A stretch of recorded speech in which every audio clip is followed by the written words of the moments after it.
नमस्कार दोस्तों। अब ब्राइट डिफेंस एकेडमी के इस यूट्यूब चैनल में आपका स्वागत है। जैसे कि आप सभी जानते हो कि हमने जियोग्राफी शुरू की है।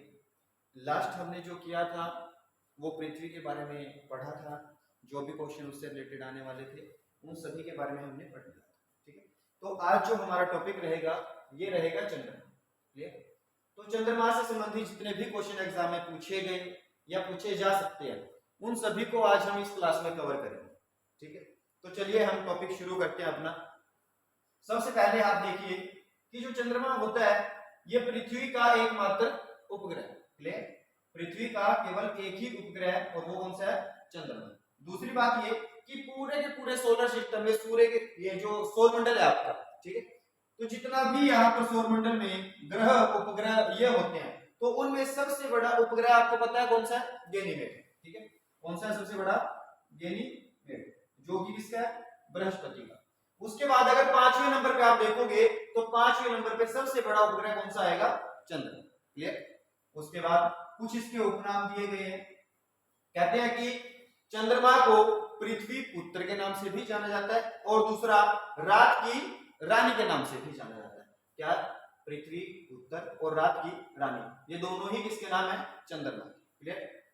अगर आप चंद्रमा के बारे में अध्ययन करते हो तो चंद्रमा के अध्ययन को क्या कहेंगे? सेलेनोलॉजी। क्या कहेंगे इसको? सेलेनोलॉजी के नाम से जानते हैं। उसके बाद चंद्रमा का केवल आपको पृथ्वी से हमेशा कितना? 59% भाग दिखाई देता है। कितना दिखाई देगा?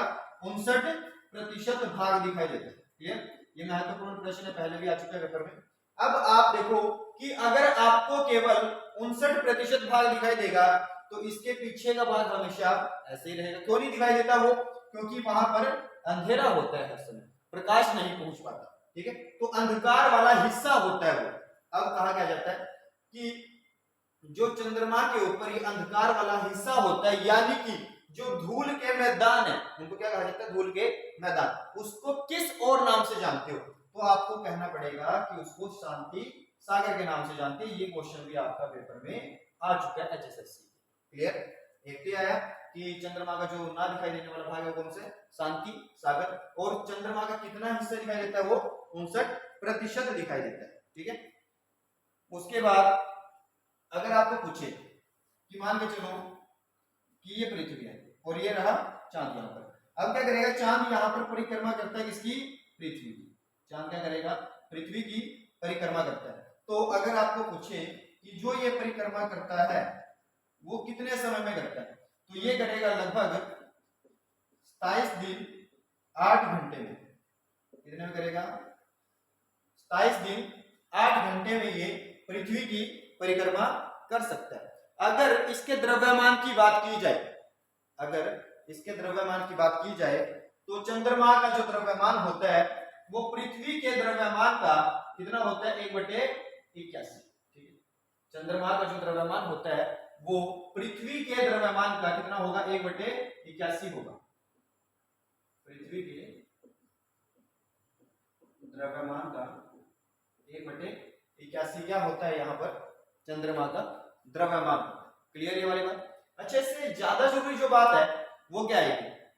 पूछा जाता है कि जो गुरुत्वाकर्षण है चंद्रमा पर, ठीक है, क्या होगा यहाँ पर कि जो गुरुत्वाकर्षण चंद्रमा पर पाया जाता है वो कितना होगा पृथ्वी का? ठीक है, तो ये क्वेश्चन पहले भी आ चुका है।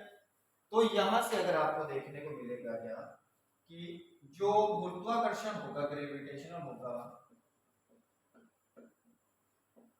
ठीक है, ये पृथ्वी का 1/6 होगा। कितना होगा?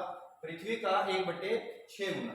इसका मतलब क्या कि अगर पृथ्वी पर कोई व्यक्ति 60 किलोग्राम का है, ठीक है, पृथ्वी पर कोई व्यक्ति कितने का है? 60 किलोग्राम का, तो चांद पर वो कितने का होगा? इसका 1/6। तो आप चेक करोगे यहां से कितना आएगा? ये 10 किलोग्राम। कितना आएगा? ये 1/6 करके 10 किलोग्राम आ जाएगा। क्लियर? यहां तो कोई दिक्कत किसी को? उसके बाद आगे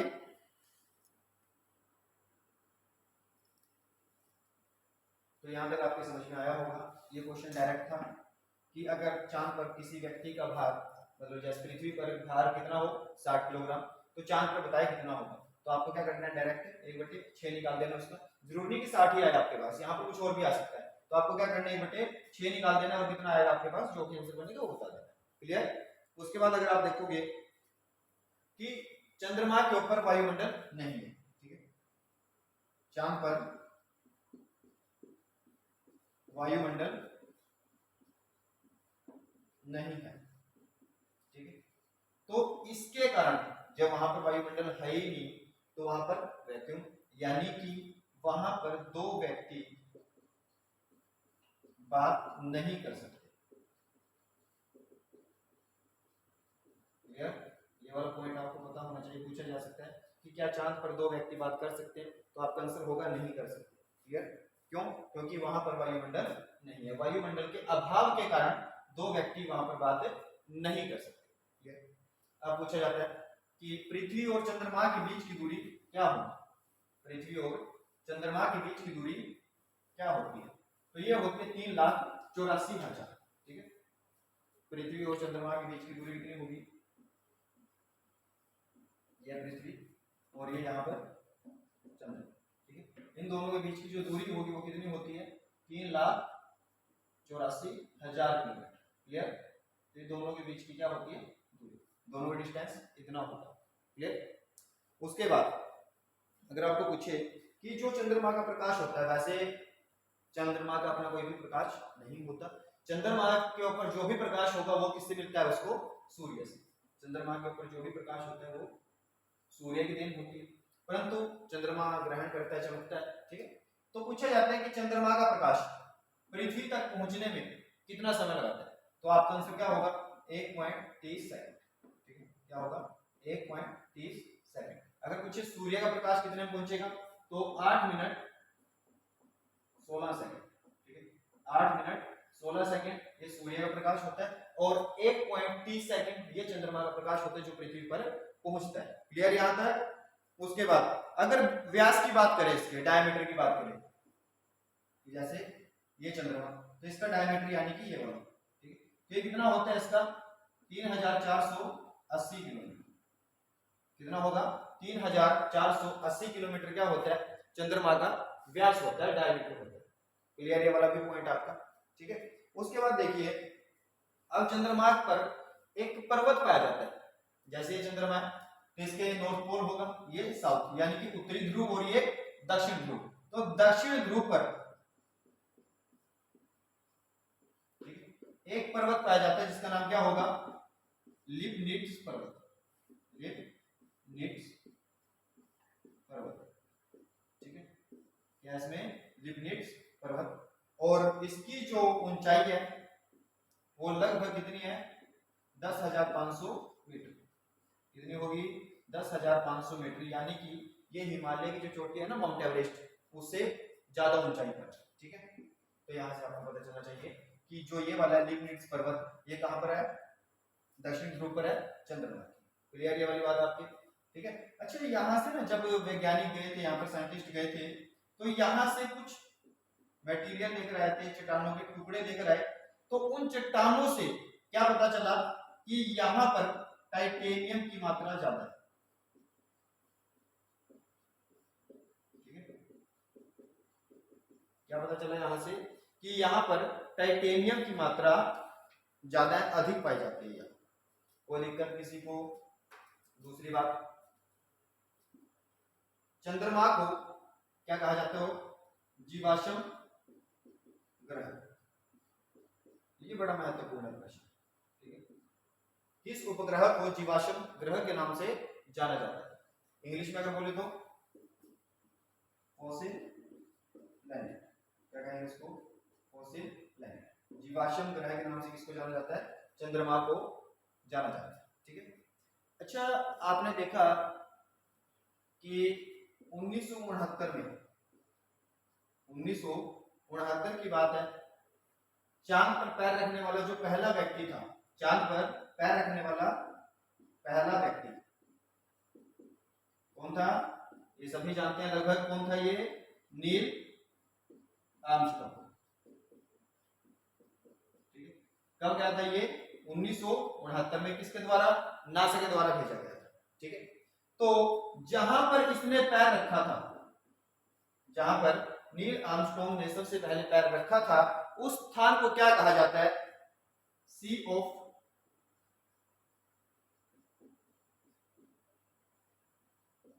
ट्रांसक्वालिटी।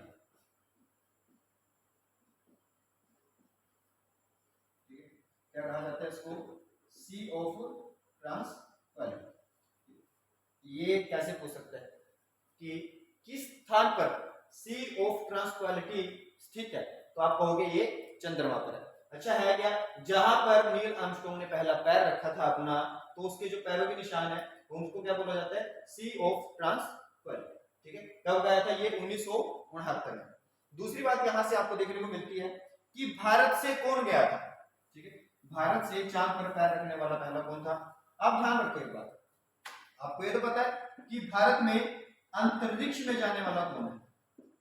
ठीक है, भारत में अंतरिक्ष में जाने वाला कौन है? राकेश शर्मा, जो कि 1984 में गए थे। ठीक है, कब गए थे? 1984 में। परंतु आपको ये जान के हैरानी होगी कि 2008 में चांद पर जाने वाले भी ये पहले हैं। ठीक है, चांद पर जाने वाले पहले भारतीय कौन है? वो भी राकेश शर्मा थे। कब गए थे? 2008 में। परंतु अगर अंतरिक्ष की बात करें तो 1984 में गए थे।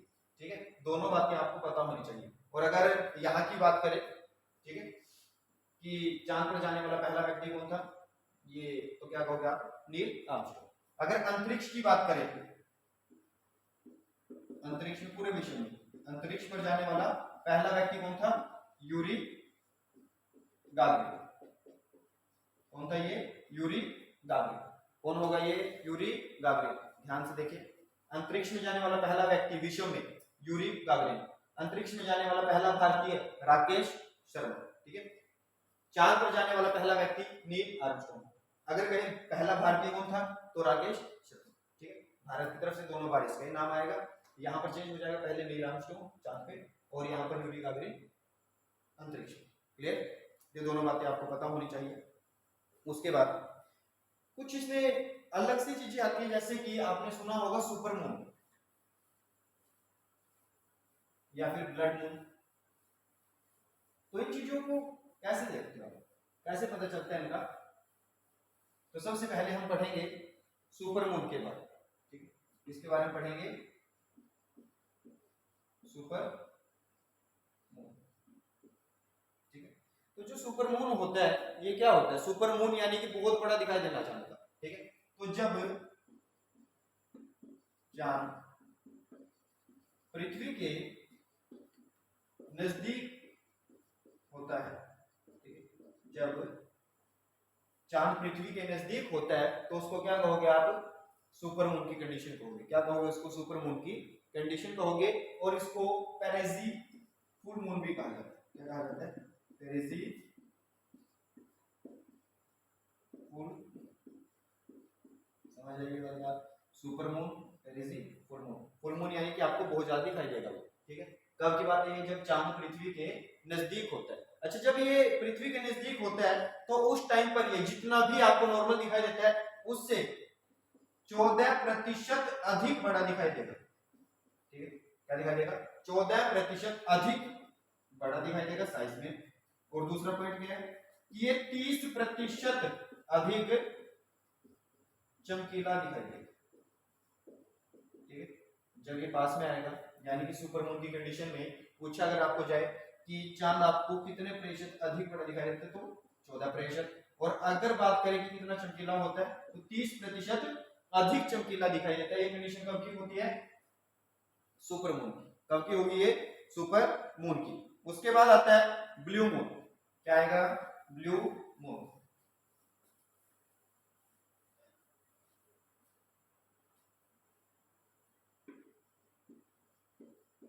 Blue moon. अच्छा, ब्लू मून की कंडीशन क्या होती है? ये चक्कर होता है, आपने सुना होगा पूर्णिमा के बारे में। क्या सुना आपने? पूर्णिमा के बारे में सुना होगा, यानी कि फुल मून के बारे में। फुल मून बोलते हैं इसको। तो आपको पता है कि हर महीने के अंदर एक पूर्णिमा होती है, हर महीने के अंदर एक पूर्णिमा। परंतु ये कंडीशन क्या होती है, जब एक कैलेंडर माह के अंदर, एक कैलेंडर माह के अंदर दो पूर्णिमा आ जाए, ठीक है, जब एक कैलेंडर माह के अंदर दो पूर्णिमा आ जाए तो उसको क्या कहोगे आप, ब्लू मून कहोगे। क्या कहोगे, ब्लू मून कहोगे। और ऐसा कैसे, उनके बीच में जो अंतर होना चाहिए ना, जैसे एक पूर्णिमा ये, एक पूर्णिमा ये, इन दोनों के बीच में जो अंतर होना चाहिए वो 31 दिन से कम होना चाहिए। 31 दिन से कम होगा तभी कह सकते हो आपके एक महीने के अंदर आएंगे वो, ठीक है। तो अगर ऐसी कंडीशन होती है तो आप उसको क्या कहोगे, ब्लू मून कहोगे। क्या कहोगे, ब्लू मून। ऐसा अगस्त 2012 में देखने को मिला था, जो ब्लू मून बना था, ये कब बना था, अगस्त 2012 में, ठीक है। इसमें क्या था, एक तो 2 अगस्त को पूर्णिमा हुई, 2 अगस्त को, और दूसरा 31 अगस्त को। आप चेक भी कर सकते हो दोनों के बीच का अंतर, ठीक है। तो अगस्त के महीने 2012 में ऐसी कंडीशन बनी थी, तो जो ये 31 अगस्त वाली यानी कि जो दूसरी पूर्णिमा थी उसको क्या कहा गया, ब्लू मून। क्या कहा गया उसको, ब्लू मून कहा गया। ये बात आपकी समझ में आई होगी।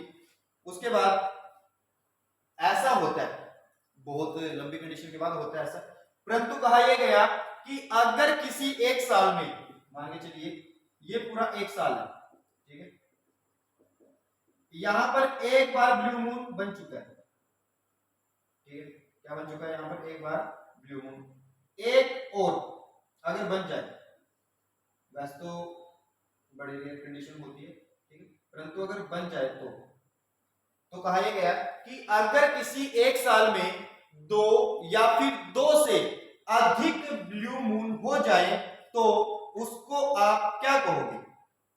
जब आपके पास क्या हो जाए, किसी एक साल के अंदर 2 या 2 से अधिक ब्लू मून हो जाए तो उसको आप किस नाम से जानोगे,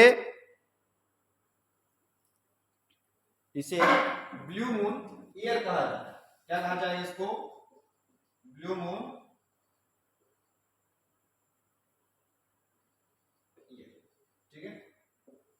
वैसे नॉर्मली अगर ये कंडीशन देखें तो जो ब्लू मून की कंडीशन बनती है ये लगभग 28 साल के बाद बनती है, ठीक है। कितने साल के बाद बनती है ये, 28 साल के बाद ये कंडीशन बनती है, क्लियर।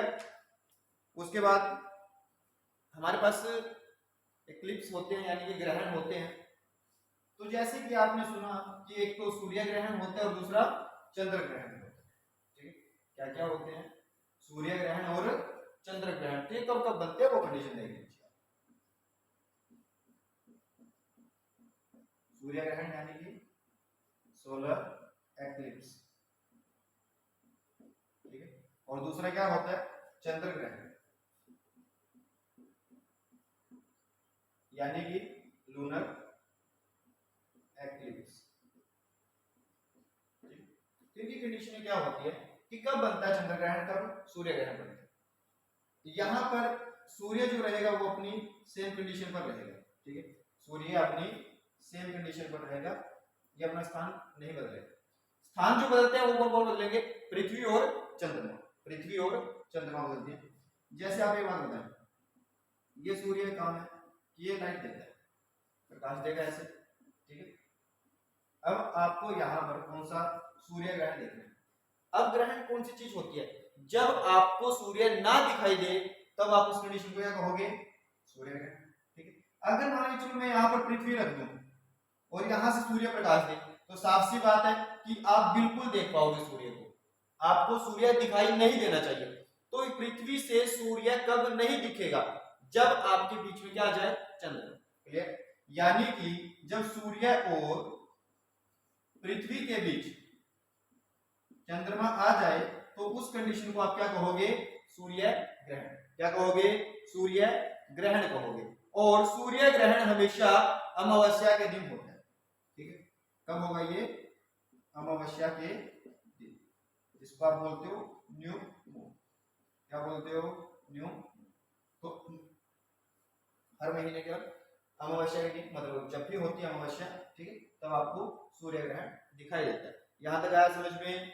और एक कंडीशन और पूछी जाती है कि एक ना शब्द आता है सीधा डायमंड रिंग के नाम से।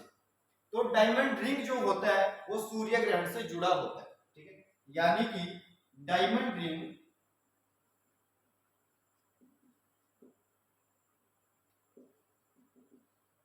सूर्य ग्रहण के समय दिखाई देता है, सूर्य ग्रहण के समय दिखाई देता है।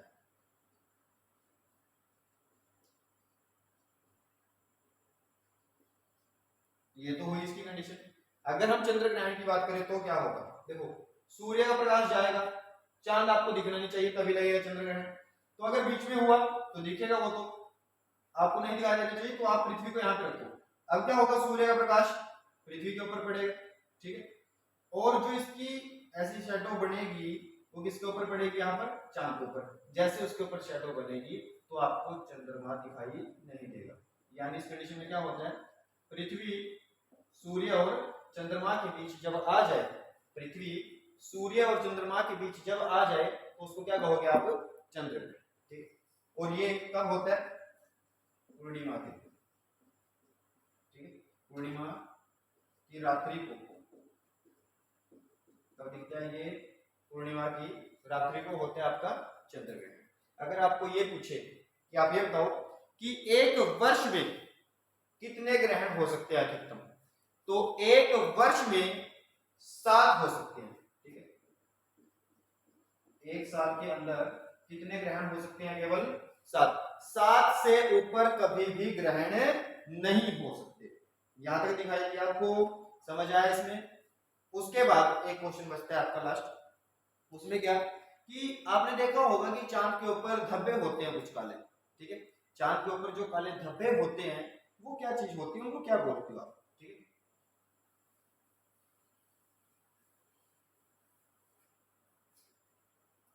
तो चांद के जो धब्बे हैं उनको बोलते हैं काले मारिया, क्या बोलते हैं, काले मारिया या फिर क्रेटर, ठीक है, क्या बोलेंगे उनको, काले मारिया या फिर क्रेटर। ये क्या होंगे, जो चांद पर धब्बे दिखाई देते हैं। तो इससे ऊपर आपका चंद्रमा से बाहर कोई क्वेश्चन नहीं जाएगा। इसमें हमने सभी क्वेश्चनों को कवर किया, ठीक है। तो आज का टॉपिक यहीं तक रहेगा। धन्यवाद।